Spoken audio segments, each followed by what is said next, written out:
आरती कराए और फिर मुझे माला पहनाए और फिर मुझे गद्दी पे ले गए और प्रसन्नता से बातचीत कर रहे थे। आज तक के पत्रकार श्री राहुल कमल जी मेरे साथ में थे, उन्होंने कुछ सवाल किए, जिस साहस के साथ जिस मतलब प्रकार सदा वो बोलते रहे हैं वैसा ही उन्होंने कल उत्तर दिया और अचानक उन्होंने आज आत्महत्या कर लिया है। ऐसे समाचार सुन करके मैं तो जैसे सुना हूँ, बैठा था यहाँ मैं लोगों से मिलने के लिए, मैं एकदम परेशान जैसा हो गया कि पूज्य महाराज जी कैसे अखाड़ा परिषद के हमारे अध्यक्ष थे और अध्यक्ष के रूप में उन्होंने कितनी लड़ाइयाँ लड़ी, किस किस प्रकार की चुनौतियों का सामना किया, किस प्रकार से कुंभ मेले में उन्होंने योगदान दिया, चाहे प्रयाग हो, चाहे नासिक हो, चाहे हरिद्वार हो, मतलब जहाँ पर भी जो कुछ कार्यक्रम हुआ पूज्य महाराज जी का जाना। मैं बहुत छोटी अवस्था से पूज्य महाराज जी के 30 साल से अधिक समय हो गया जब पूज्य अशोक सिंघल जी के साथ में जाता था, अनेक कार्यक्रम में महाराज जी से प्रार्थना करता था। जब शाही स्नान होता था तो मुझे कहे केशव मेरे साथ ले चलना, मुझे लेकर के जाते थे कुंभ के मेले में। लेकिन यह समाचार सुन करके मैं बहुत दुखी हूँ। मैं ज़्यादा बात करना नहीं चाहता, लेकिन मेरा दुख असहनीय है।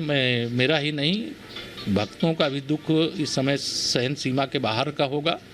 मैं भी एक तरह से उनका भक्त ही था, उनके बच्चे की तरह था। उन्होंने सदैव मुझे बहुत प्यार और स्नेह दिया। जिस तरह से ये घटना सुनने को मिली, क्या विश्वास हो रहा है सर? देखिए, मुझे तो विश्वास नहीं हो रहा कि महाराज जी आत्महत्या कर सकते हैं, लेकिन अगर आत्महत्या की है, किसी ने ऐसी परिस्थिति की है, पैदा की है, तो उसको भी बख्शा नहीं जाएगा। कोई जांच की ज़रूरत पड़ेगी, वो हर जांच की जाएगी। लेकिन अभी तो मैं समाचार से ही बहुत दुखी हूँ। पूरी चीज़ें समझने के लिए मैं प्रयागराज जा रहा हूँ और जा कर के मैं जो भी कदम उठाना होगा सरकार के स्तर से वह भी उठाएंगे और जो भी भावनाएं हैं लोगों की उसका आदर सम्मान करते हुए मैं स्वयं भी, जैसे मुझे लगता है कि मेरा कोई अपना ऐसे अचानक चला गया, जैसे मैं कल सुबह जिनके चरण अपने छू करके अपने मस्तक पे लगा रहा हूँ, जो मुझे अपने हाथों से प्रसाद दे रहे हैं, जो मुझे माला पहना रहे हैं और जो मुझे रुद्राक्ष की माला दे रहे हैं। देश के साधु संत बहुत दुखी हैं, संत तमाम प्रक्रिया बहुत तेजी से आ रही हैं, किसी को विश्वास नहीं हो रहा है सर? नहीं, विश्वास करने लायक विषय ही नहीं है। लेकिन पूज्य महाराज जी को क्यों ऐसी परिस्थितियों में इस प्रकार के संदेश जो मुझे मिले हैं, इस पर मैं अभी कुछ अधिकृत रूप से तो नहीं कहूँगा, लेकिन अगर उनको किसी के कारण से भी बस होना पड़ा है तो उसको उसकी सज़ा मिलेगी।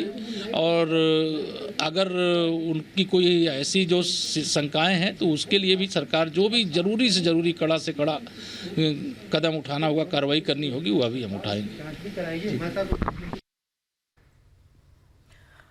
तो आप देख रहे हैं, यकीन करना बड़ा मुश्किल हो रहा है जिस तरीके की अभी